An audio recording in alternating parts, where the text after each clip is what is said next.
All right, so what we're going to be discussing here is the body's position that we get to the moment our front foot gets into the ground for the very first time.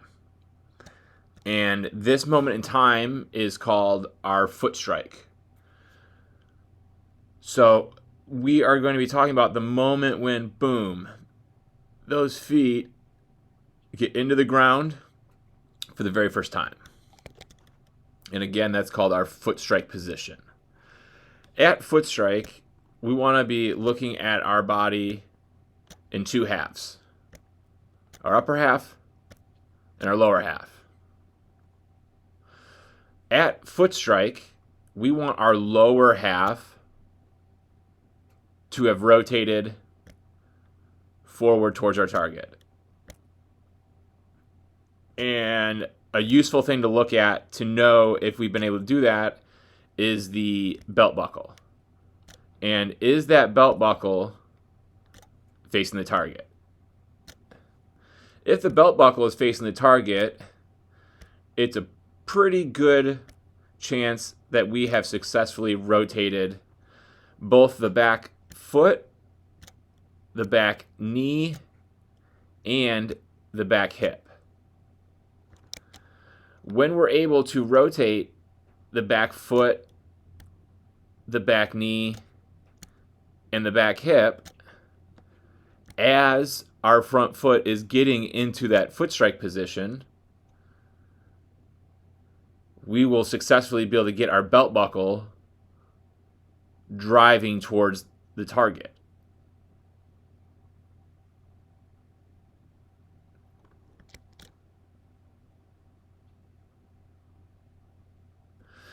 If we specifically take a look at just the back foot of these four guys, let's watch as they are rotating that back leg, how that back foot is rotating.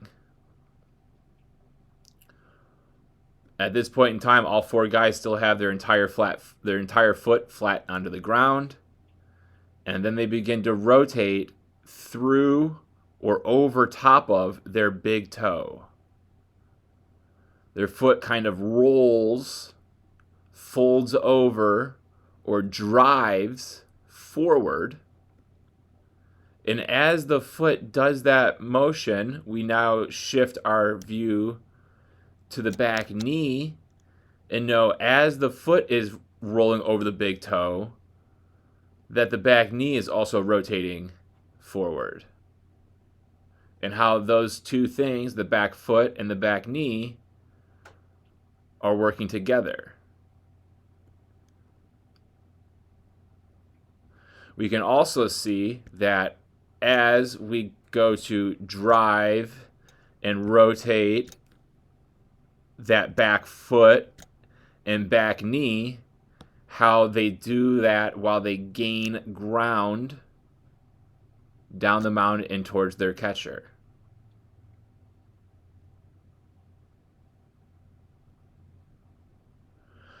So this is the difference between rotating our bodies forward, or a word for that is driving ourselves forward, versus just rotating in place. If we were just rotating in place, our bodies would not be able to gain this ground down the mound.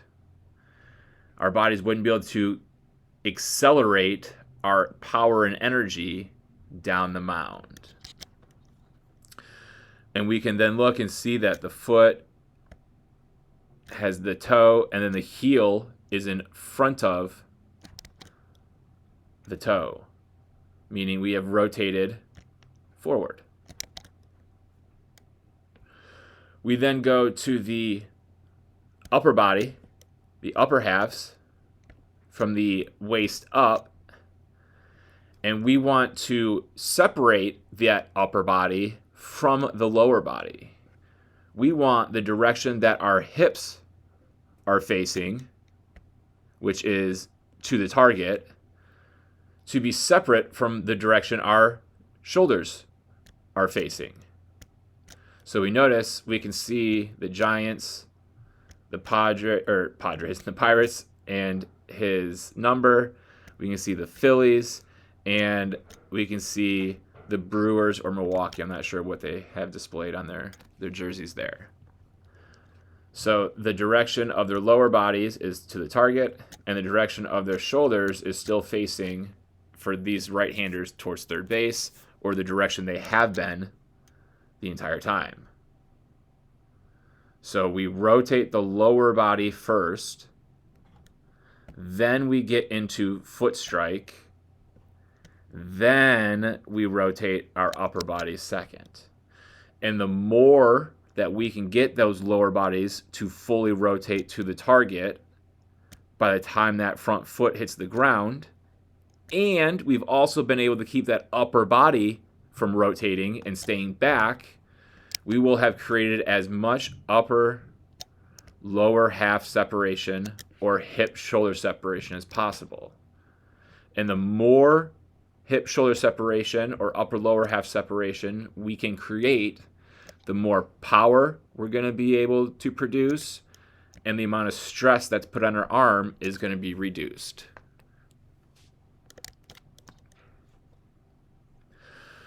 What we're also going to notice is that almost regardless of your arm slot, if we have a true 3/4, low 3/4, high 3/4, an over-the-top arm slot, or anything in between those, we're always going to find ourselves in a relatively 90 degree angle, meaning from our elbow across to our other shoulder, we want to think is nice and even. 90 degrees in that armpit. We also want to think 90 degrees in that elbow. We want this type of arm position, that 90-90, we'll call it, at the moment of foot strike. When our arm has loaded up to this position here at the moment of foot strike, and the upper body has not rotated yet, our body's rotation will accelerate the throw forward. If the arm is not in this 90-90 position, the body's rotation forward is going to be less than ideal and in sync with how the arm will flow after the body goes. So we're looking for this 90-90-ish position in that throwing arm at foot strike. What we can also notice at foot strike is, where is this glove at? It's in front of the body by the rib cage. We're not letting it, if we're thinking here's some water, don't drown the glove. Don't let your glove get wet. Don't drown that glove. This one right here is a little too high. Should be more towards the belt. Okay. When the glove gets finished into the body like this, it's able to help keep this front shoulder in line, meaning it's not going to open up early. Because if that front shoulder starts to open up early, that's going to start to pull the back shoulder forward early. And now we would not have separated our upper and lower halves as much, because the angle of the shoulders would begin to rotate forward, which would be more matching the angle of the hips.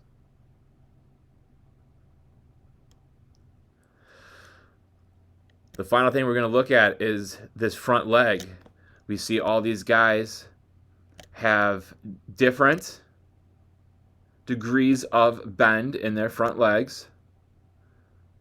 But what we're going to notice is that as the upper body now rotates to throw, we need to make our front leg become a firm fixture of which we can rotate around. So thinking about this front leg here turning into a flagpole. My flagpole is always going to be strongest if it's straight. Or at least I can't have my flagpole move forward while my body is trying to rotate forward. So we'll redraw these little outlines here, and we will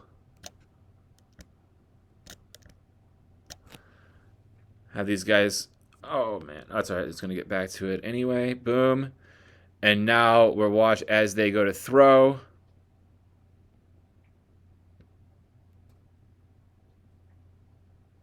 How that leg is locking out, stiffening up, straightening out.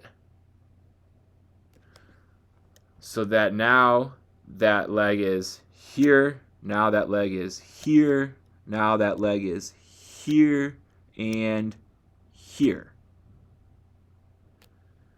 From the bend, straightening it out. And what we can notice is as that leg locks out, stiffens up, straightens out, becomes that firm flagpole, notice how that upper body is able to catapult itself out in front and down more.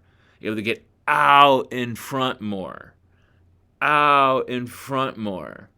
So that way, if we look, we can't get everyone exactly at release, but ball just out, ball just out, ball is coming out, ball is slightly a little bit more out than the bottom two.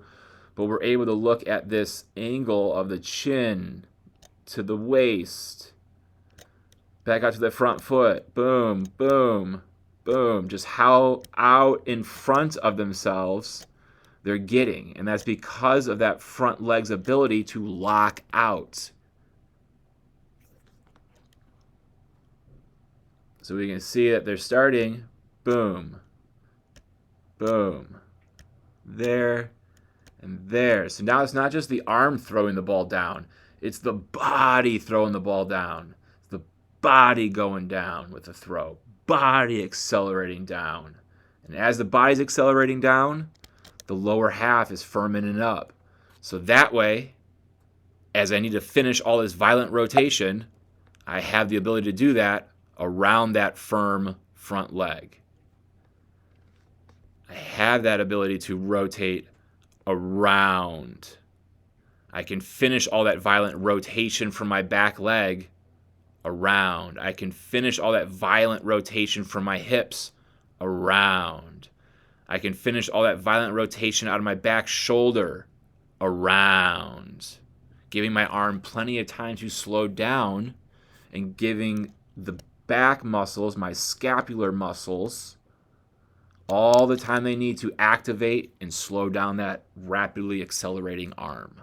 All right, we're going to be discussing the mechanics from a front view, and we're just going to concern ourselves with our path or the flow down the mound. So we already got these videos to the top of these guys' leg lifts. Obviously, every pitcher comes down the mound at different rates, different speeds. However, to make these guys flow together, I have changed up their speeds to fit. So what we're going to see is that we got Jerry Jones over here getting that front leg fully extended and really sitting into his delivery. We got Greinke, who's got his knee, which is going to be further back towards second base than his foot is. He's really taking this front knee and kind of curling it back so that his front hip stays closed. And Kirby is going like Jones here with his front leg, but he's keeping it in a more bent position rather than kicking it straight out like Jones. But what we do notice is no matter how these guys load into their back hips, getting down into their legs, engaging their lower halves, what do we notice? We notice where the glove is going. And that's to help them be able to see over their front shoulder. They want to be looking down the barrel of their shoulder, because the longer we can be looking here over this shoulder as we proceed down the mound. Obviously, we've gotten back to center, but look, we're still looking right over that shoulder. Still looking right over that shoulder. Still looking right over that front shoulder. The longer we can do that into our moment of foot strike, bam, bam, we can see front shoulder, and our head is still trying to fight to keep that front, or rather our front shoulder is still fighting to stay above our chin. The front shoulder is still fighting to stay in above the chin. The front shoulder is still fighting to stay in above the chin. And when we do that, we can see that the back hip now has been able to come through,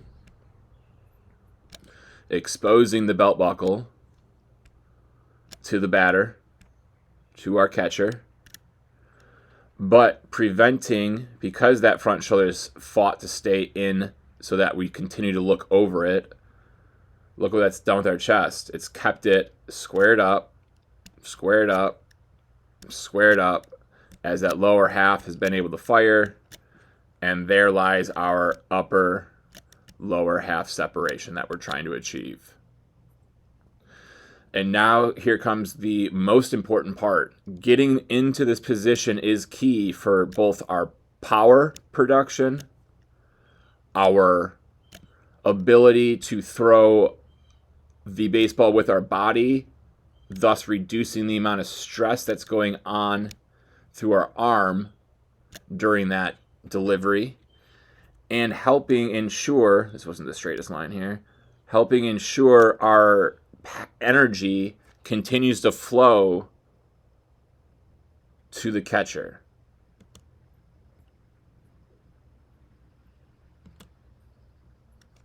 All right, we can see that head staying there, that head staying there. Kirby's fighting to keep it in there.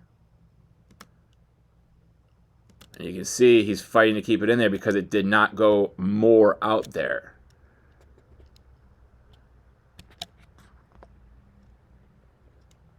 So we're rotating that back shoulder. We're rotating that back shoulder forward. Forward. Forward. Forward. So that way all of our power can be flung through those fingers, out through that ball, forward.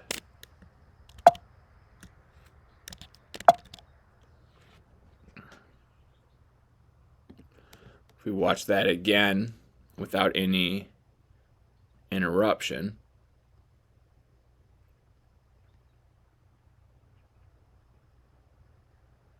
Into foot strike. Out of foot strike. Everything staying in line with our target. And then noticing as they're getting into release, where are those chin and chests going? To the target. To the target. The angle of our trunk, this mass from our shoulders through our waist, our trunk right now is upright. It's above our hips. In relation to the ground, it's in a 90-degree angle. As we get into release, those trunks in relation to the ground are no longer up here trying to throw the baseball. Instead, in relation to the ground, these trunks of these elite throwers of the baseball, both in terms of command, the best to ever do it, in terms of longevity and success, one of the best to do it, and an upcomer with elite velocity and potential to be an all-star. Every one of their trunks at release went from being up here at foot strike to out here at release, bringing that energy down the mound, but most importantly, towards our target. And that's something that we're able to see even easier and more clearly in the side view videos.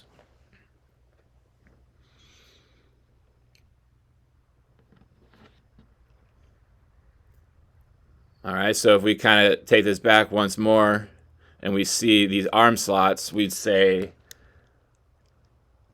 boom. Oops, let me draw a better line than that. Right, we're at a high 3/4, 3/4. We are in a same thing, 3/4, high 3/4. Same thing here, right? So these are some of your most common arm slots are the 3/4 to high 3/4 arm slot, and then what we'll look at next here are some guys that are in that lower 3/4 tier. So we'll let we got Luis Hill, Kyle Harrison, and Carl Crawford. All right, so the same thing. Moment of that foot strike, we can see that they're still fighting to keep that front shoulder in, keep that front shoulder in, fighting to keep that front shoulder in, and then coming to release and through, we can see how those heads are fighting to stay in. Luis Hill a little bit outside, but we can see through release, bam, it's there, it's there, it's there, it's there. Now it's out, which is no big deal. It's already stable for long enough post-release, bam, that he could do a cartwheel over here if he wanted to after.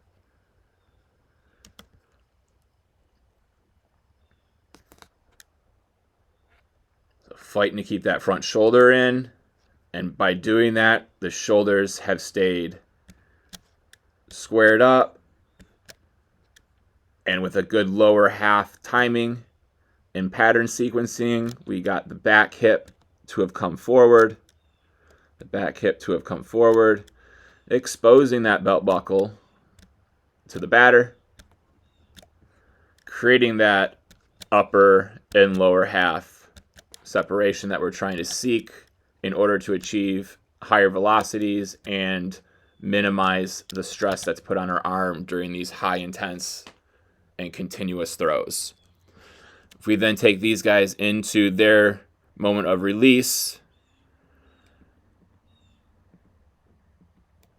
we got that same concept that we did earlier, and we can see here's our low 3/4, even getting closer, some would say, to even true sidearm. We have that low 3/4, and we got that 3/4 to low 3/4. But what we can notice is all the same with those different arm slots, but the most common arm slots in our game. All these guys are fitting the same bill in their own unique ways, but these important key points are all very much getting checked off by each, no matter what. All right, bud, we're going to let your video play 2 times here First time will be all one motion, so you have the opportunity to see what you look like, synced up from these 2 points of view. Second time the video plays, we'll pause it at that moment of your front foot getting into the ground, that moment of foot strike. So that way you can compare and contrast your body's positioning to the big leaguers that we just got done discussing and learning from to better understand the changes we're going to want to make to our delivery. So here we are at that moment of the foot getting in the ground, and like we learned with the big leaguers, we want to split the body into 2 halves, upper half, lower half. We're trying to separate those two from one another, meaning the lower half rotates towards the target while the upper half tries to fight and not rotate. The better we can do that, the more velocity we're going to create. And what we can see is that at the moment of your front foot getting into the ground, by the time that's happened, your shoulders have wanted to start to rotate already, meaning they have begun to rotate too soon, too early, too quickly. Because now our hips and shoulders aren't as separated from one another as they could be.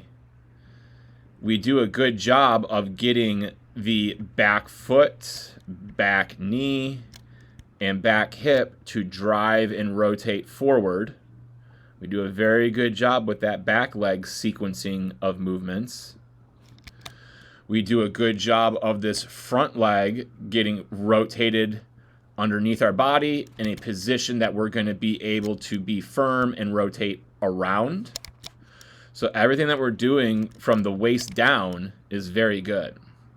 We just need to learn how to separate that lower body's rotation going forward from the upper body's rotation going forward, and learn that lower body goes first, foot hits the ground, then the upper body comes around. Foot down, then throw. So we throw by rotating our shoulders, so we don't want to do any shoulder rotation until after that front foot is in the ground, because we want foot down, then throw. And right now we can see that your shoulders are beginning to throw just a little too early. So like we saw with the front view video specifically, we want to see at this moment of foot strike our chin looking down the barrel of our shoulder. And we can see at this point in time you are, but that front foot's not quite in the ground yet. And by the time it, bam, does get into the ground, we can see that that front shoulder couldn't stay in anymore. And because the front shoulder started to open up, that means the back shoulder's got to start to come forward. So realistically, our front shoulder has begun this rotation, and then the back shoulder will pick it up to actually make the throw. We want the back shoulder to do all of the rotation. And the only way we can have the back shoulder do all the rotation is if that front shoulder does not open early. So now we got to work backwards and figure out why is that opening up early. Let's watch the path it takes from being closed, which obviously here's our body on this side is closed, this side is open. So we'll draw that line again, and we'll see how long can your glove stay in this closed lane before it gets into the open lane. So close, close, close, close. Doing a good job still staying closed. Now it's at the border of closed and open. Open, open, open, open, boom, and then the foot's in the ground. So we just need to find a way to either keep it going, driving, riding it out in this lane here for longer before you switch your lanes over to finish it. It's always going to come over here to finish. We just got to make sure over here in finishing is at the same time that this foot's getting into the ground. And right now we can see it's just a little quick to open up. And now because the shoulders are opened early, it becomes tremendously more difficult now to throw down the mound. And what we're going to notice is we'll draw that line like we saw with the big leaguers that we did at one point, where here's your chest at the moment of foot strike. We'll proceed the video to get you to release. Boom, there's the ball coming out of your fingers here. And we draw a line up your back through your shoulder, and we can see that's all the amount that your body went down to help accelerate your throw down. Some of our more elite throwers are going to be getting all the way down, if not even more down. Your body wants to. Your body wants to go down, but look how much it's going down after the throw. So if we do those lines again, and this is the line of which we're ready to throw. This is the line we get to release. And now we'll watch how much we go down after release. Boom. Right? So it's almost equal parts of how much you go down versus how much it takes for you to slow it down. I bet you once we keep that front shoulder in, your original drive down will go to probably about here. And you'll probably be able to still go to this area and slow down in time. Or you may see that you have to go a little bit further yet to get it all slowed down. But your body knows that it should, and it knows how to handle it. It knows how to handle going down. It knows how to finish everything. So your body is going to be very receptive to this once it learns it. And that's just trying to keep that front shoulder in so that at foot strike we're in a better position. So just to give you another one of these to help you see it. Let me get someone that you know.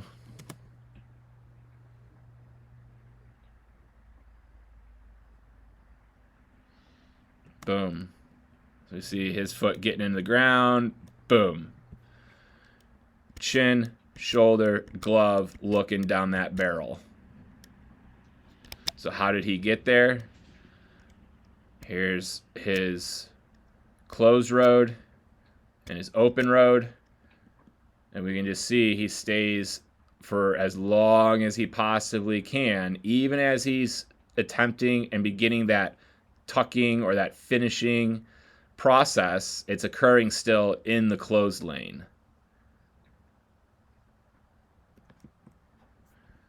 Yours, as you're doing that movement, as you're doing that glove twisting finishing movement, we can see how it's coming into the closed lane. Again, I'm not saying that's the point you got to change it, but that's just to see how we can keep it in this lane for a little bit longer, is if the beginning parts of the finish of the glove doesn't take us here, but it stays more in here. So that's really the only adjustment that we really need to make for you, bud, to put you in a position to automatically throw the ball harder, automatically be able to throw more strikes, automatically get more movement out of your pitches, and automatically have your arm feel much, much, much healthier and less stress on it as you make these pitches. Just this one adjustment alone. After we get that adjustment down, then we can tweak a couple things with how you're progressing down the mound with your lower half to help you get even more power. But for now, the biggest thing is just getting that front shoulder to stay closed for a little longer. That way we can drive through with all this good power and allow your body's athleticism to stabilize it all like it's already showing it has the ability to do. All right, so here's your video, bud. First time I play, all one motion, so you can see what you look like start to finish from these 2 points of view synced up. Then the second time we'll play the video, we'll pause it at that moment of foot strike, so that way you can kind of see your body's positioning compared to all those big leaguers that we just got done discussing.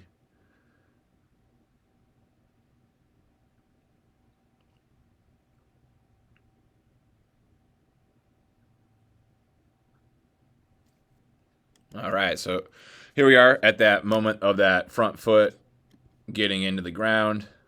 So you can see right there, that's where that video is synced up to, is that front foot getting itself into the ground.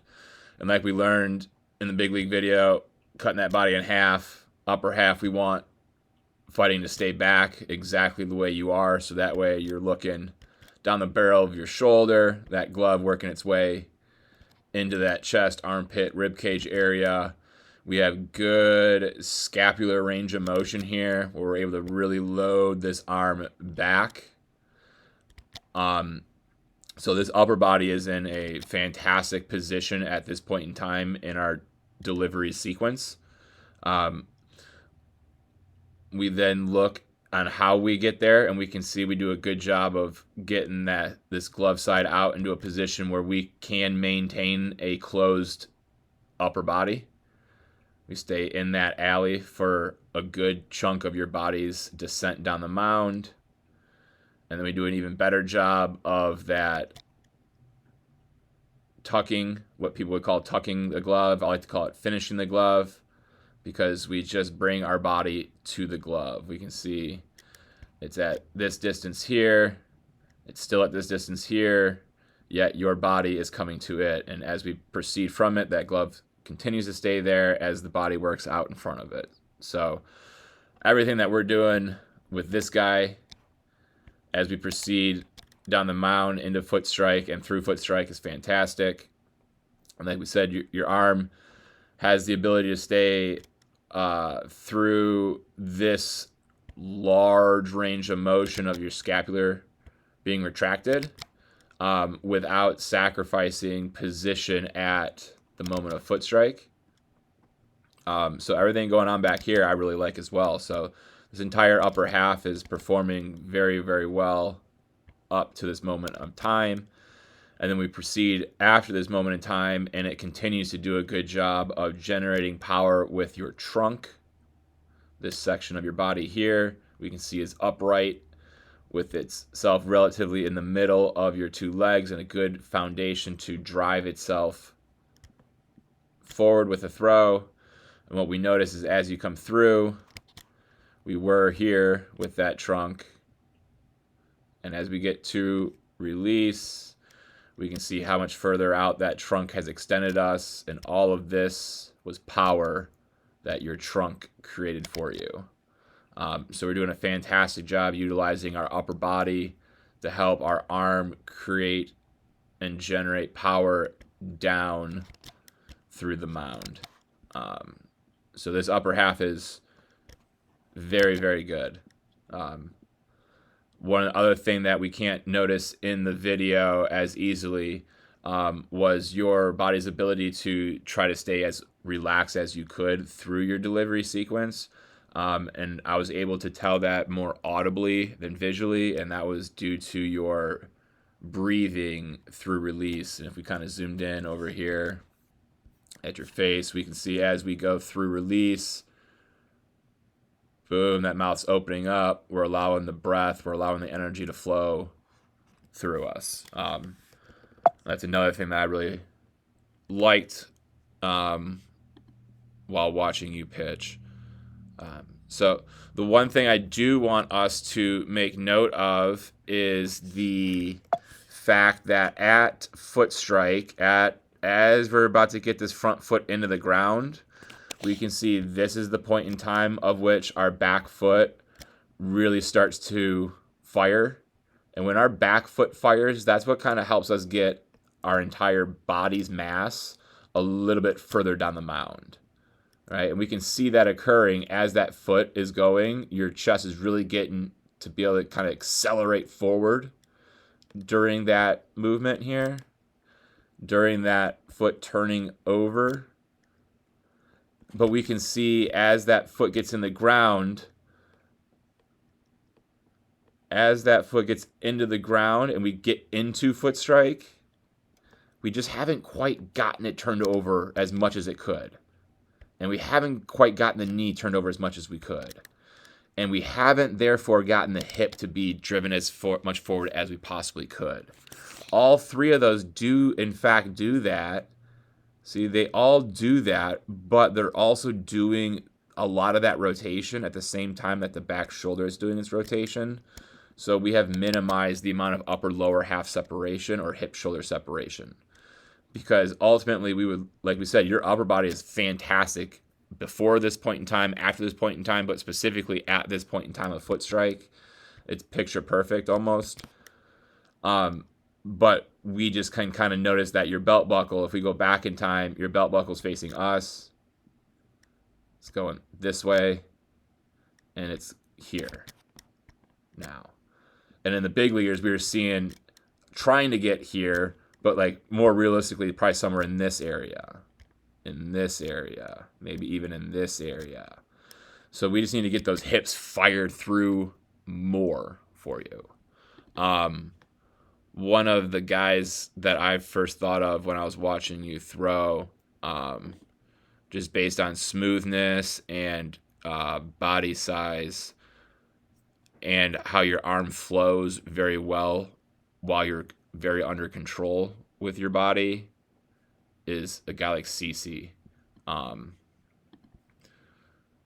So if we watch here with CC, we're going to notice how his hips are really going to fire before that front foot hits the ground. And we'll watch the back foot and the back knee specifically here.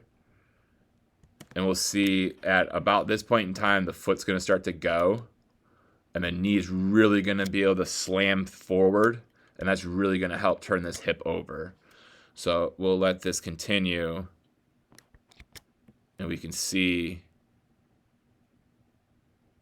that occurring, right? So as he gets into foot strike, bam, right there, the hips are just turned over just a little bit more. But like I said with you, just like him, they continue very, very well. Displaying that good, like the good CC body control. This clip's going to probably cut short, but he's going to be able to stack himself up nice and tall, continue around. CC never had a problem with a good, clean finish. So really the only thing that we would look to try to tweak with your delivery is just getting this backside to do what it already wants to do. Bam, bam, bam, bam. Just doing it a little bit earlier so that way it's occurring before this front foot hits the ground. Other than that, dude, your delivery is fantastic.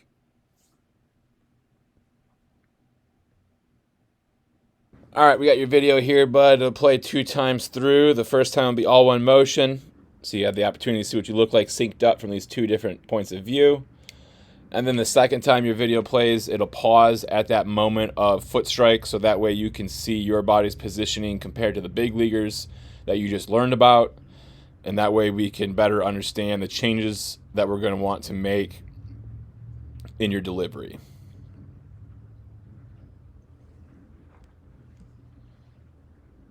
Okay, so here we are at that moment of foot strike. Again, that's when that front foot gets in the ground, and we can see your big heavy heel first, and then gator chomp it down. That's usually caused by 2 main sources. One, someone trying to overstride or get too big of a stride, and they're reaching that front leg out too far. Or it's from someone that's not utilizing their back leg at the right time or in the right manner. Yours is not because you're trying to stride too far. This seems to be a pretty appropriate stride distance for your body's height and your leg's length.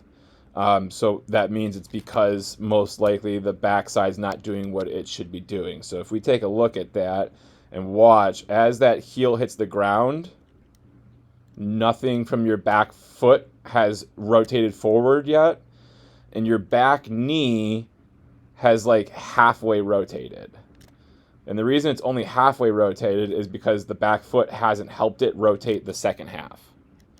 And because the foot hasn't begun to rotate yet when this heel is hitting the ground, which prevents the knee from being able to rotate all the way around, ultimately this back hip has nothing going on with it. It has not been able to start to rotate forward at all yet. So now that the heel is hit, we're going to start to do something with the back foot. Boom, boom, boom. And we can see as that's occurring, as your back foot is driving you forward, where's this head going? Forward. Where's the chest going? Forward. Where are the hips going? Forward. Your body's finally able to get going forward when you drive through your foot. We got to drive through our foot before that front foot hits the ground So that way it's not just our head and our chest that's going forward at this point in time of the back foot driving forward, but it's our whole body that gets to go forward because of that. So we got to learn how to be more aggressive earlier with this backside foot, knee, and hip, rotating your body forward, and then the front foot hitting the ground because you have rotated your body forward using the back foot, back knee, back hip. It's going to be easier to activate and turn on the back foot, back knee, back hip earlier, more aggressively, and more violently if the beginning of our delivery is also more aggressive, quicker, and more violent. What we're going to notice is that your head is right here. We'll notice that your front hip is right here.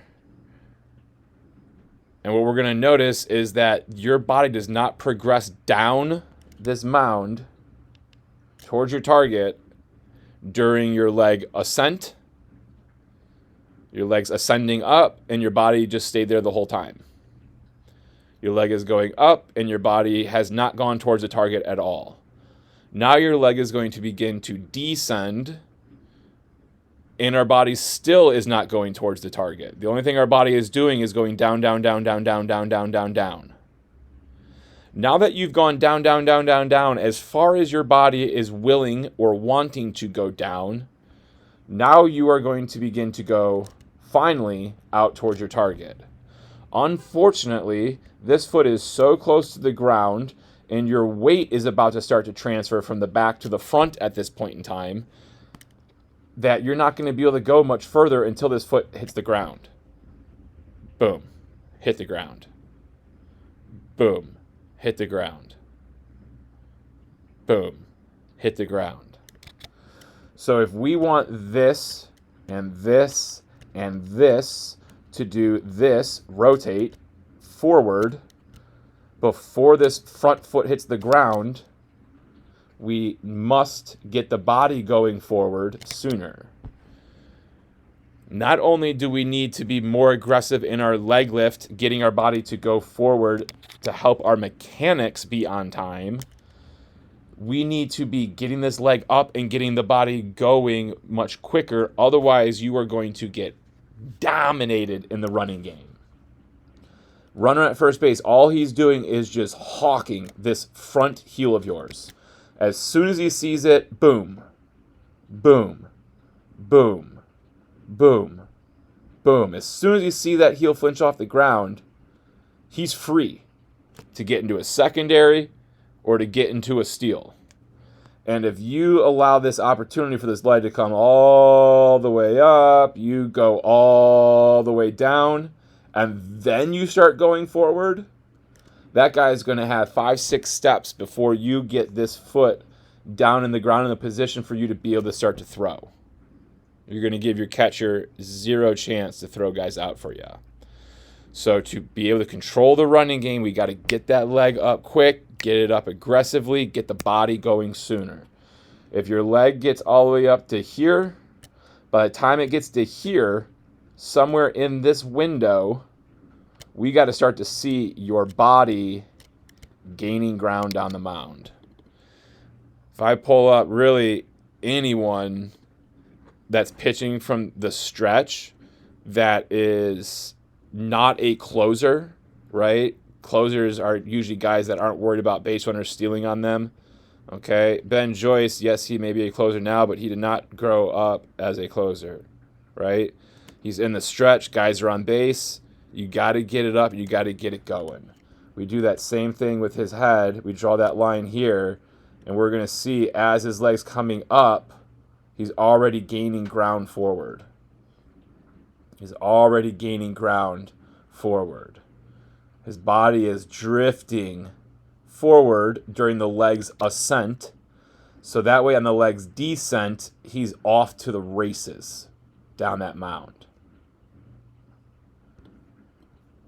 You can see as he's getting the foot strike,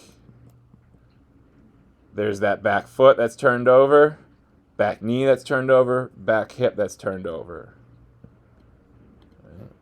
Get you to foot strike at that heel, hitting the ground.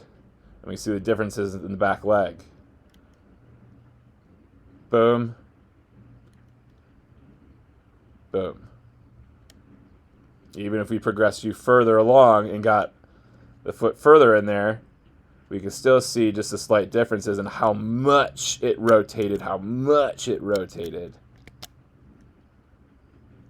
right, so getting the backside leg to be more aggressive is going to be very important for your development. And the only way that that's going to get more aggressive is if we're getting this up and getting this body of yours going before the leg gets all the way up to the top. So that way when the leg's going down, your body just doesn't want to go straight down. But we need to be going down and out. Okay? The next thing we're going to notice is by the time that foot does get all the way, boom, into the ground, look just how much your upper body has begun to already rotate forward. We don't want to begin to rotate forward until it's time to throw. It's not time to throw until that foot gets firmly into the ground. So we can see your upper body is ready to throw right here, right now. We're in a great spot to throw. We just have not gotten this foot all the way into the ground yet. We haven't gotten the foot all the way into the ground yet because the back foot hasn't driven all the way forward yet.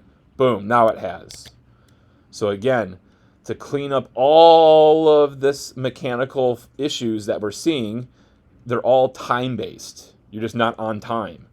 And the reason you're not on time and you're early with your shoulder rotation is because you're late with your front foot getting in the ground. You're late with your front foot getting in the ground is because you're late with your back foot driving you forward. So if we don't want to be early with the shoulders, we can't be late with the foot. If we don't want to be late with the front foot, we can't be late with the back foot. So if we want to be on time with the shoulders, we got to be earlier with the foot down. If we want to get the foot down earlier, we got to drive the back foot sooner. Once this timing gets better, this timing will get better. And once this timing gets better, this timing will get better. Pitching is all about angles and timing. And your timing is just off right now. All right, bub. We got your video that I play here 2 times. First time will be all one motion so you can see what you look like. Second time we'll pause it at that moment of foot strike so you can see your body's positioning compared to those big leaguers that we just got done studying and watching from.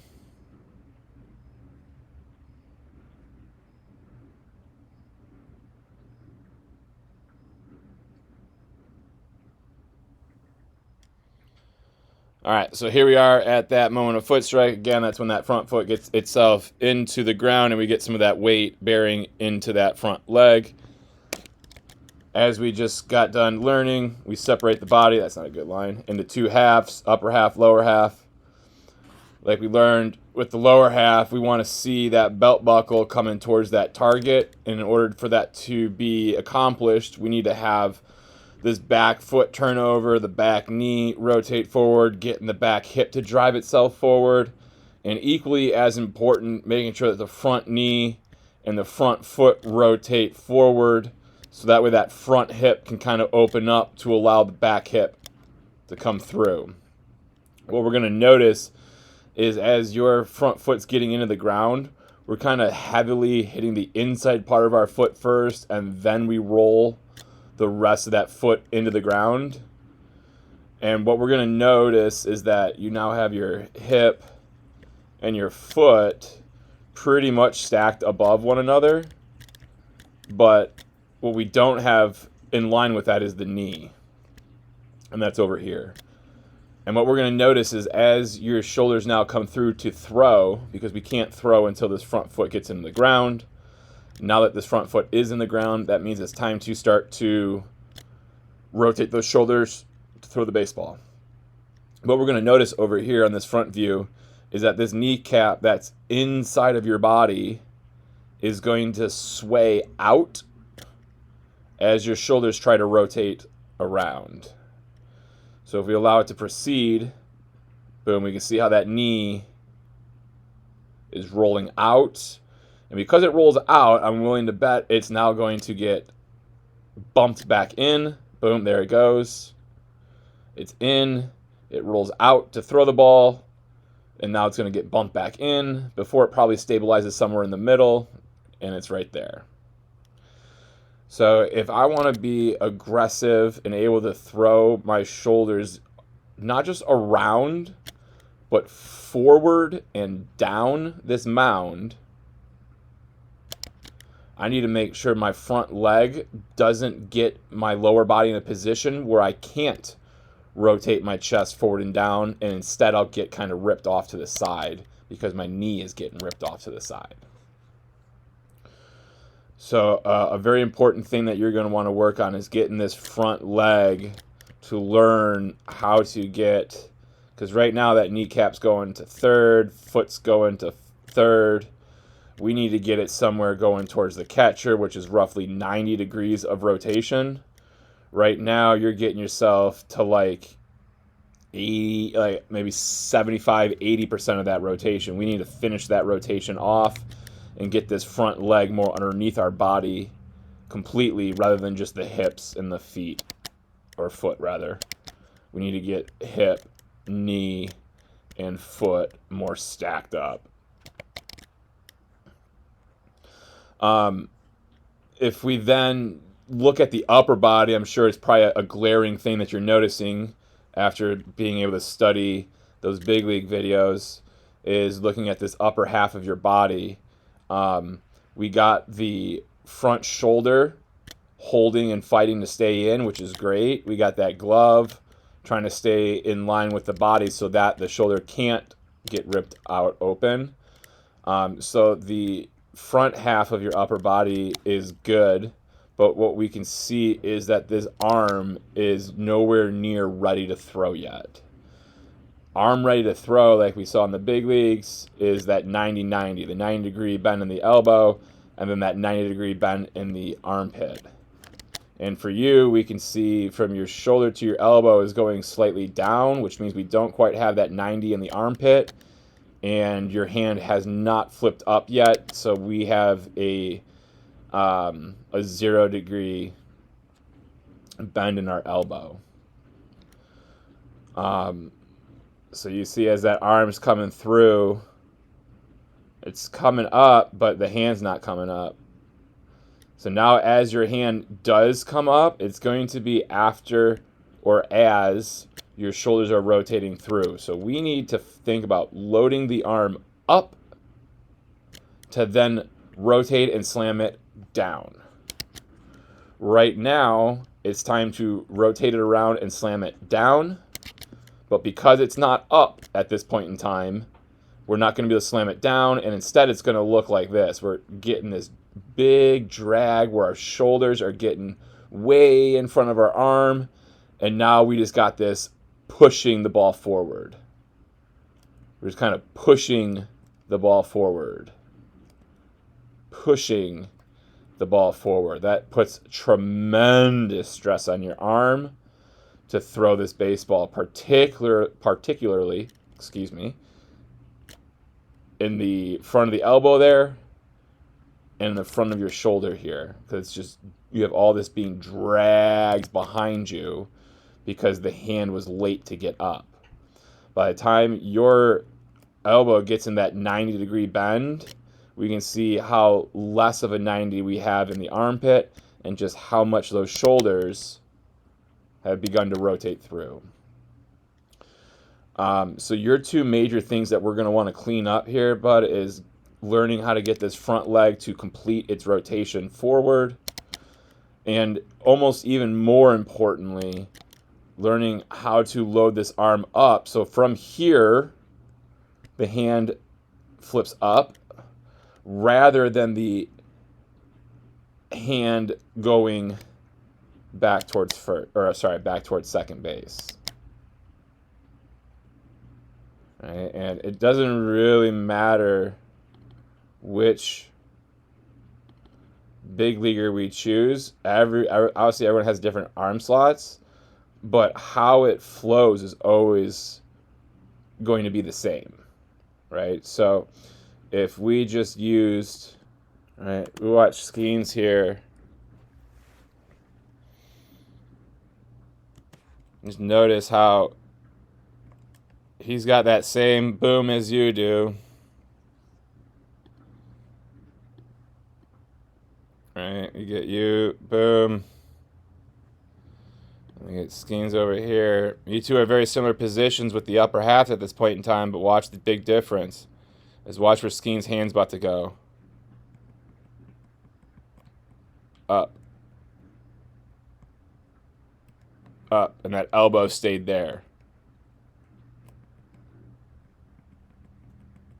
Boom. Hands coming up at the moment of that foot getting in the ground. Foot's not in the ground. In the ground. Not in the ground. In the ground. We look at yours and foot's not in the ground, not in the ground, not in the ground, not in the ground. It's in the ground. And you're back here with your arm.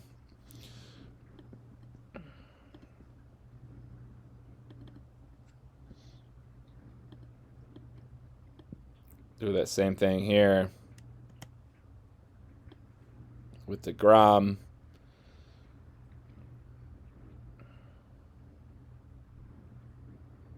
Right, so there's that extension and load, just like you get.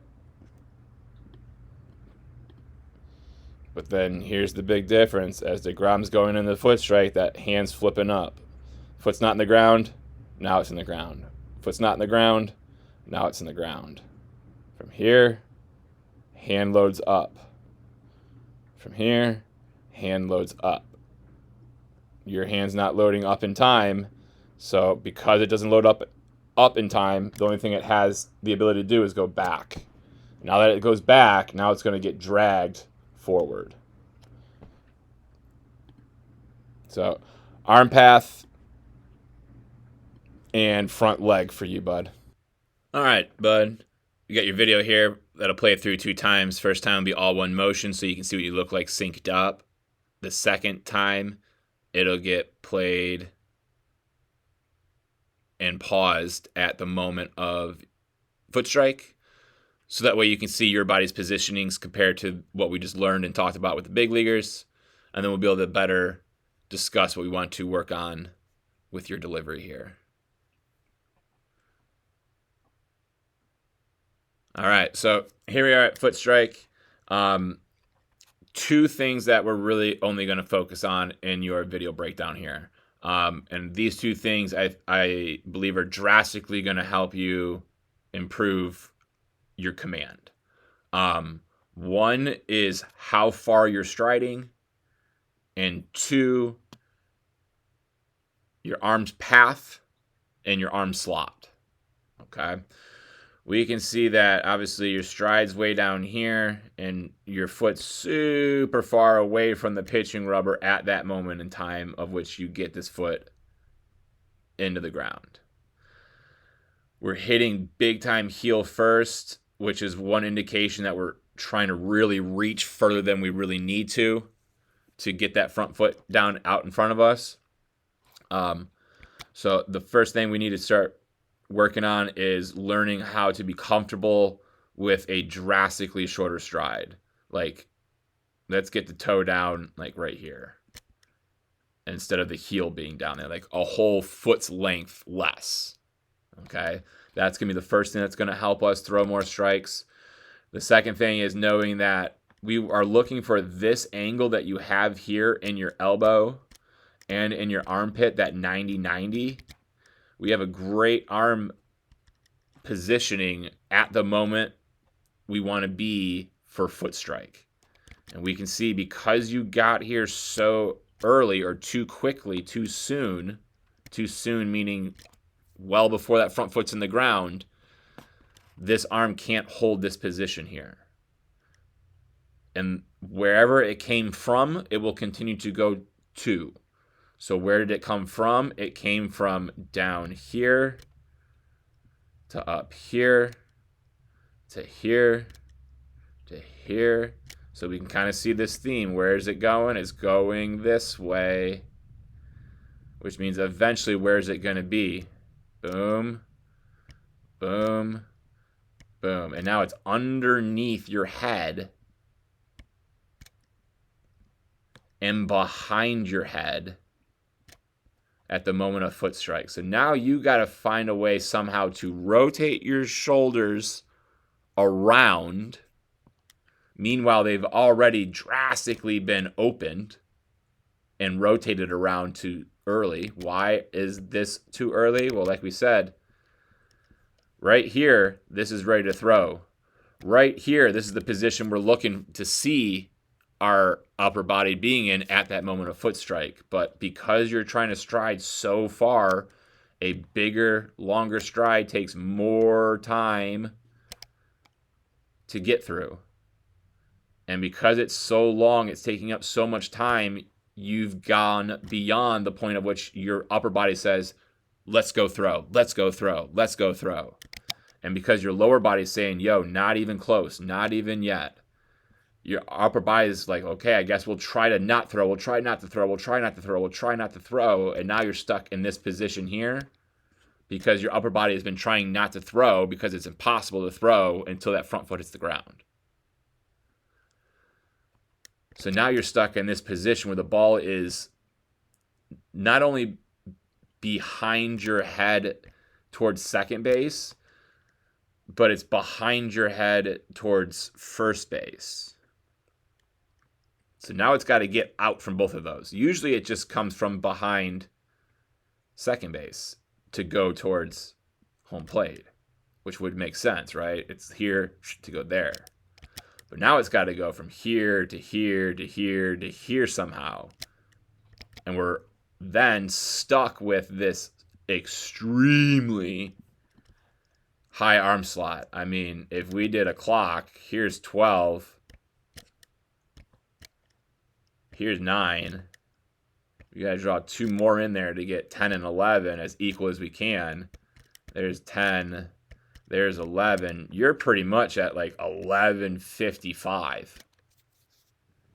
So I don't know many pitchers that are this high of an arm slot, right? Most guys are somewhere in here. And then you got a smaller portion of dudes, but just as high of numbers of guys here as you'll see in big league rotations and bullpens, almost equal amounts of guys from this slot to this slot in the big leagues. But for all of throwers, most guys are in here. And then you got a decent amount of guys that are maybe like a high arm slot guy would be up in here. You're in like a league of your own in terms of how high it is. And that's just because of where everything got to once the front foot hit the ground. So the biggest thing is just going to be getting this stride to be shorter so that way it can be done sooner being like around now, because at this point in time is when your upper body is in a position that we saw all the other big leaguers at when it's time to throw, and it's only time to throw once that front foot hits the ground. So we got to get the foot in the ground sooner. And a very good, easy way to think about that is don't just try to reach into the ground and make a soft landing, but drive your foot into the ground. Pound it into the ground. Don't reach it in front of you. Drive it into the ground. Drive it here and then bam, put it in the ground. Put it in the ground. Put it in the ground. Put it in the ground instead of reaching out. And then once that occurs, hopefully then, like we said, we're somewhere more in this range when that foot hits the ground, and then we'll see how the body rotates from there. If it still wants to pop up, then we'll have to think about lowering that slot. But I don't think we're going to have to lower that slot or even think about that, because you'll be able to just rotate normally instead of having to rotate so open here and flying up here. Stride distance and stride duration should take care of everything else. All right, bud, we got your video that'll play here 2 times through. First time will be all one motion so you can see what you look like, synced up from these 2 points of view. And then the second time, we will pause it at that moment of that front foot getting into the ground, so that way we can compare and contrast your body's positioning to the big leaguers, so that way we can better understand what we're trying to work on here. So Here we are at that moment of foot strike. So again, it's when that front foot gets into the ground. Boom, boom, boom.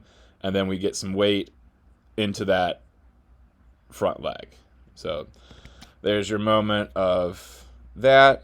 And like we just learned with the big leaguers, we chop the body in half. The lower half, at this point in time, we want to have been rotated towards the target as we fight to keep this upper body from rotating and keeping it back, locked and loaded. And that's what we call our upper and lower half separation, or shoulder hip separation.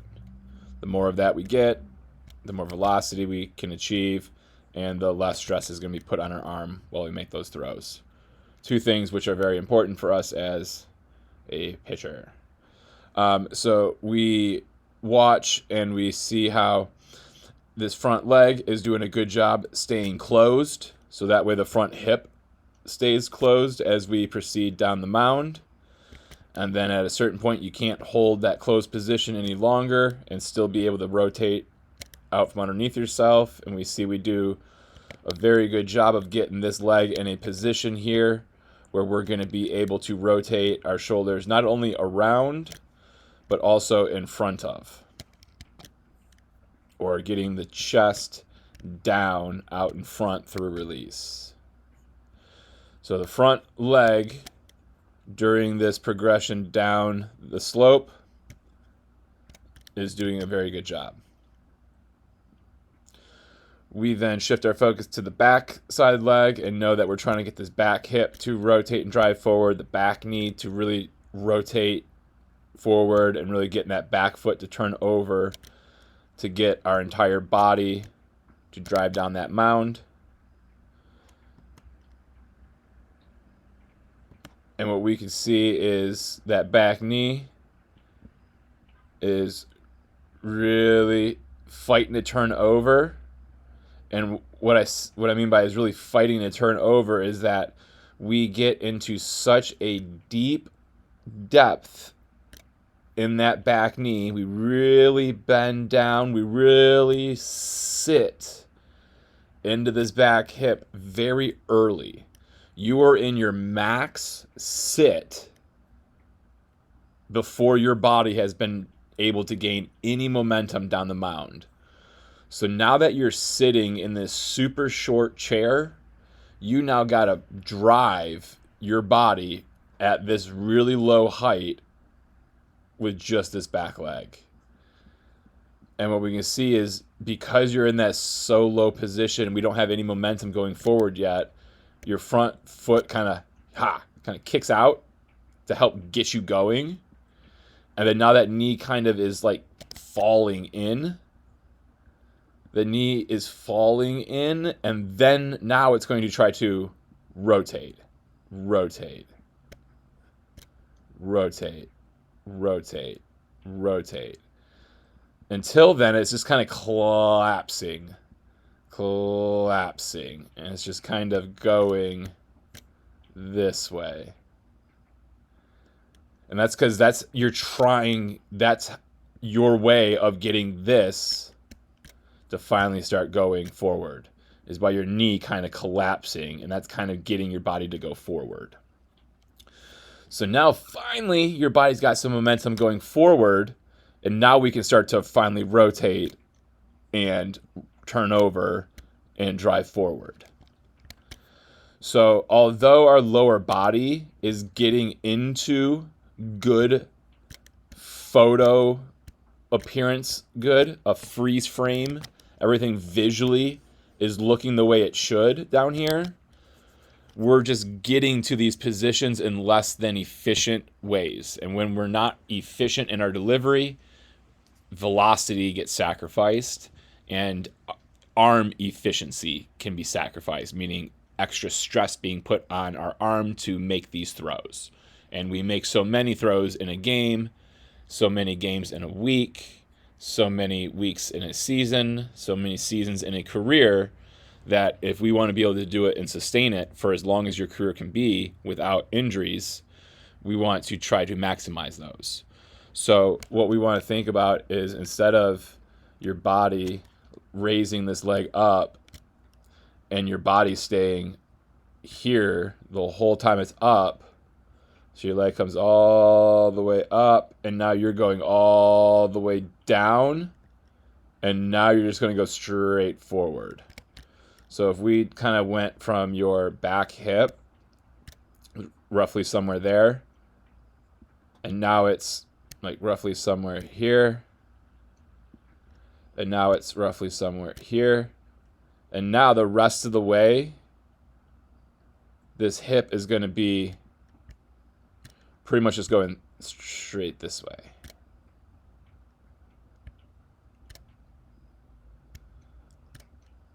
Okay, so you dropped and then try to drive. We want to think of kind of like riding a slide. There are some slides that are steeper than others, but there's some type of slope like this. You're going more like this and then go in there. You may feel like you're going fast because you're free falling, but then you got to stop it free falling and redirect that energy in the direction of the throw. So you may get down to this point faster. You may get down to your max depth faster if you go straight down, but you're not going to get to here with as much energy and as quick as if you get to the same depth, but at a later point in time of your body's progression down the mound.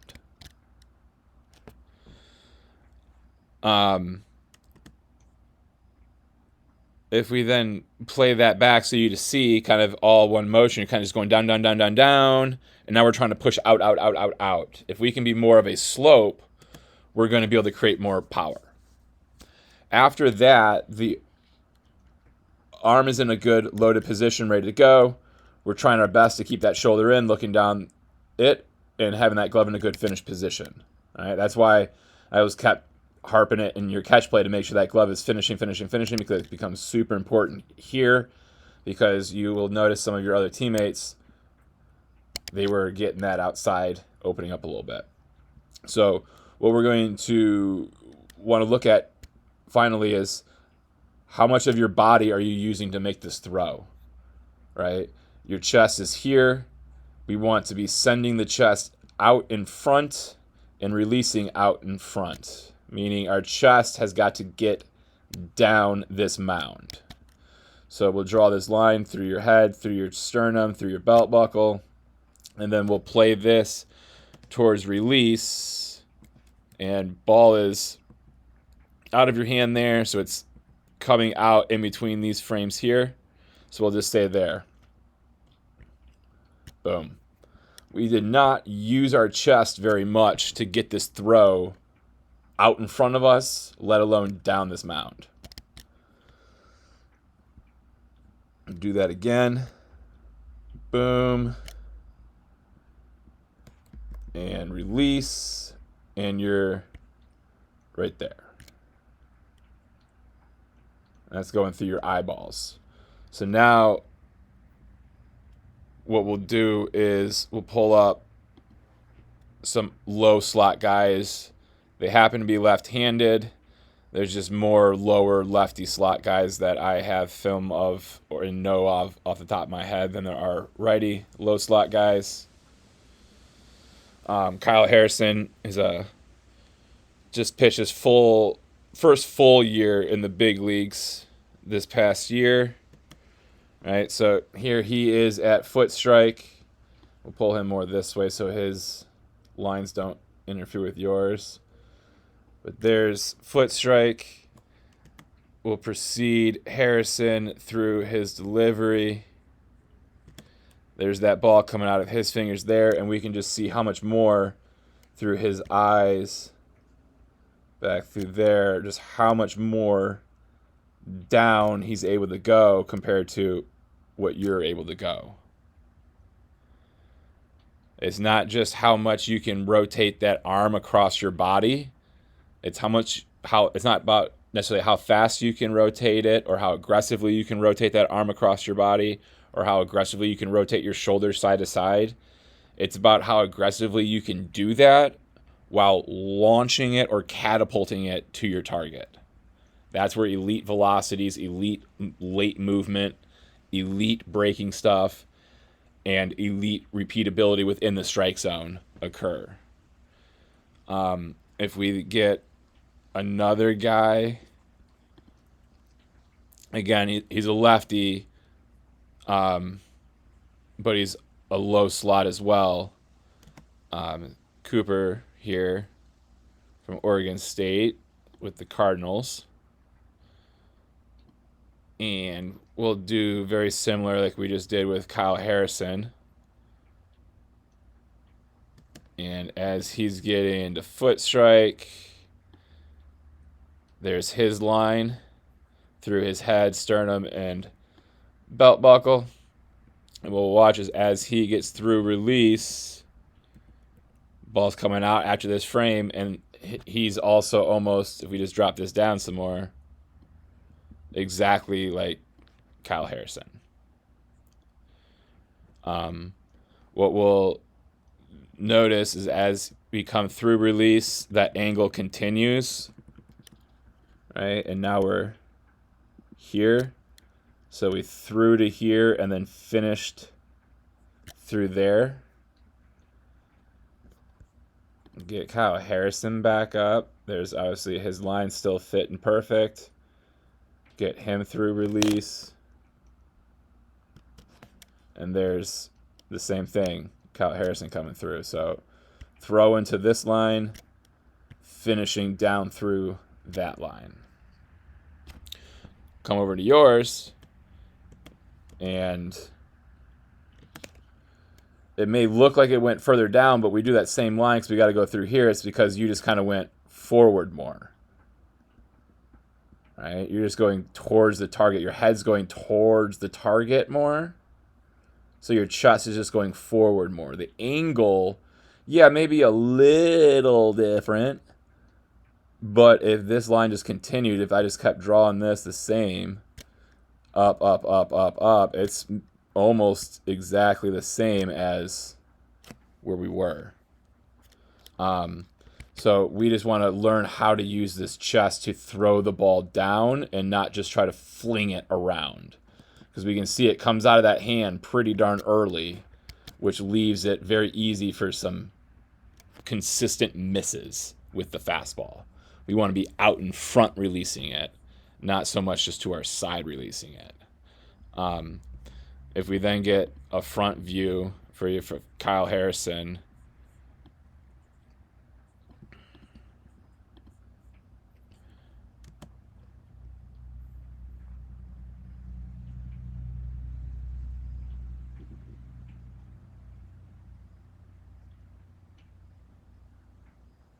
all right, so we go back, and like I was saying, like we want to throw our chin and our chest at the pitch and have a big chest at release. That's going to help you get everything out. See how that chin is coming towards us as he's throwing? That chin and that head is coming towards us. We notice that Fran in San Francisco is coming towards us as that ball's being released out of his fingers, throwing the chin and the chest at the target. We go back to the front view for Cooper here. We're going to see the same thing of him throwing that chest at the target, throwing the chin. Watch the S and the chin come to the target. Come to the target. Throwing the chin in the chest with the baseball. Boom. That's going to be helpful for you to be able to get boom. Right? Very similar faces there. Very similar positions there. Very similar arm slots there of getting it out, out, out. And then you kind of come back to yours and we just watch. You have the same face, but you're not getting it really out.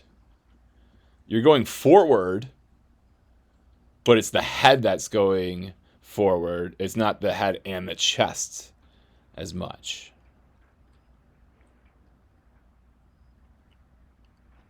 But we do a lot of good things leading up to that. I used to have a very low arm slot coming out of high school. That's very similar to yours here as well. And then when I got to Oakland, I got it to about here, and that's when I made my big velo jumps. I was also getting bigger and stronger and older, but that higher arm slot, slightly higher arm slot, helped with my velo as well. Not saying that I want you to raise your arm slot at all, but I've definitely been here before, so I know a lot of the cues that are going to help you. All right, man. Here is your video synced up. First time will be all one motion. Second time it gets played, we'll pause it at that moment of foot strike. That way you can kind of compare and contrast your body's positioning to the big leaguers, and we can better discuss in detail your delivery.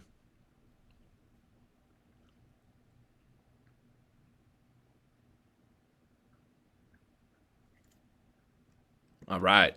So here we are at foot strike. Again, it's just the moment that that front foot gets itself all the way into the ground, and we get some of that weight, boom, into that front leg. Like we learned with those big leaguers, we chop the body in half. Let's look at the lower half first. We want to see that that front leg is in a position that we're going to be able to rotate around. And this is in a position that's going to be nice and firm for us to do that. So this front leg has done a good job rotating and getting itself in a position that the rest of our body will be able to rotate around. So the front leg has done a good job of doing what it needs to do. Focus on the back leg now, and we watch at about this point in time here. We're not going to be able to keep this weight back any longer, and we're going to start to drive things forward, and we're going to notice that occurring in the back knee and the back foot as they begin to really start their rotations. So the knee starts it, and then the foot helps accelerate it and also helps get the back hip going forward. We can see that occurring there, leading you to send all of that weight and energy into that front foot. And like we said, with this front leg now in a good position to be able to stabilize all that energy we just sent into it, we have to look and make sure that the knee does not give, because if it gives, we lose out on some of that power. So we're looking for it to either maintain its flexion here or begin to lock out. And what we notice as we go through rotation, we have just a little bit of give. Just a little bit of give. Not a lot, but a little. So if we're looking to try to squeeze a little extra velocity out of our pitches, we're looking to make that next velo jump, my suggestion is going to be to not think about up here creating that extra power, but being able to create it here, because we already drive and send energy well with the back leg. Now we just need to find a way to send it up to the upper body to be used more efficiently. And more efficiently is going to be quicker. And quicker is going to be less give. So just firm up on that front side a little bit, and that's going to help us kick that energy up. What it's also going to help us do is what we talked about and you began to work on, which was getting the chest, bam, down through that release. And we can notice we do a very good job of that in this front view here, as we notice, boom, all of that, yeah,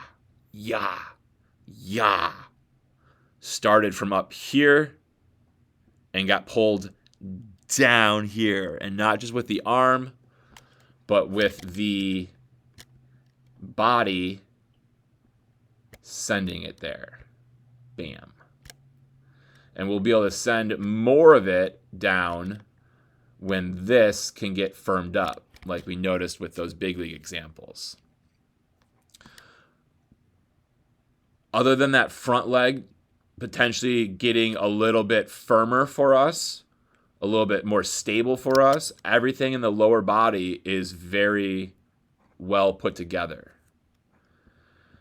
We shift our focus to the upper body, and we can notice that as we go through our hand separation, our glove kind of wants to get out of this alley here rather quickly, and we know the glove wants to start finishing when we see that swooping of the hand.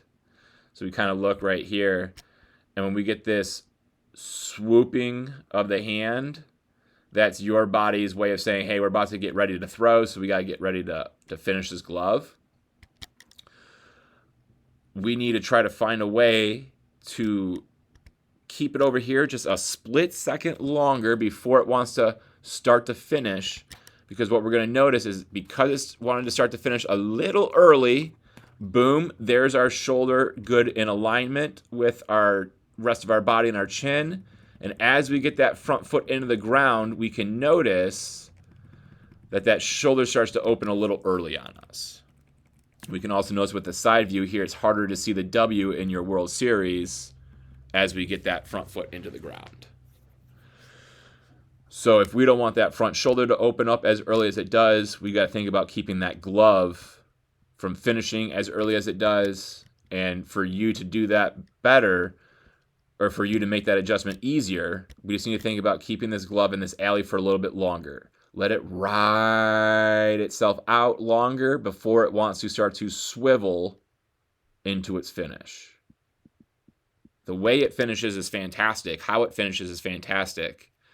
We just need to try to delay the time at which it begins to finish. Because after that, everything that we do with our body is going to be able to handle that power with that upper half. And then once we firm up that lower half, it'll be even more so. So you are very close with the delivery. If I just gave you like the best big leaguer that I can think of that you're going to know the name of, and it's going to be a great example of locking that lead leg out, would be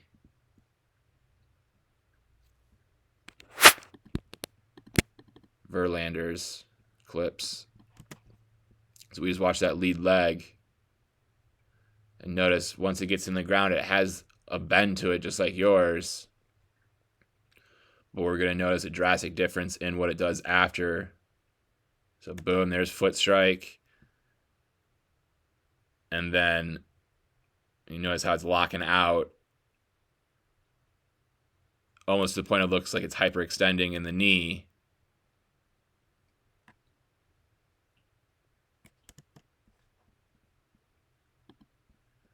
You're not going to be able to see it from that angle, obviously. Old school Verlander.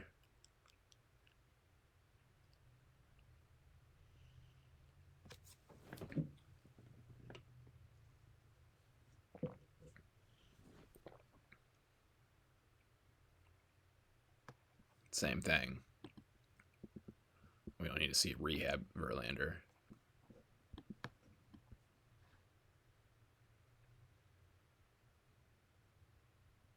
So, boom, there's foot strike right there. Draw his line. I mean, you see, it doesn't get completely straight, but what it's not doing is going forward. That knee's not going forward at all because we need to send all that power that we just got sent into the ground back up. And the best way to do it back up is for the knee not to keep going forward. And that angle's not going to be much better. All right, so then you can see yours again. We get to your moment of foot strike.